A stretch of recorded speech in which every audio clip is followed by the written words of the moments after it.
எழுதியதில் பிடித்தது. மௌன சிறையாய் நீ, அதில் ஆயுள் கைதியாய் நான். கூர்வாள் கொண்டு கீறிய காயங்கள் கூட காலங்கள் செல்ல ஆறிவிடும். தழும்புகளும் கூட ஒரு நாள் மறைந்துவிடும்.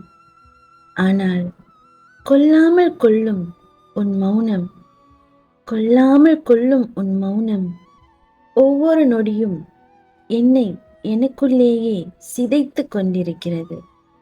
இருந்தும் இருந்தும் விடுதலை கேட்கவில்லை நான்.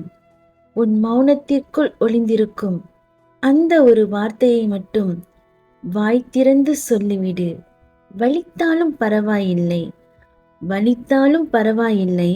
உன் மௌனத்தை விட மேல் நீ தந்த வலிகள் எனக்கு. உன் மௌனத்தை விட மேல் நீ தந்த வலிகள் எனக்கு.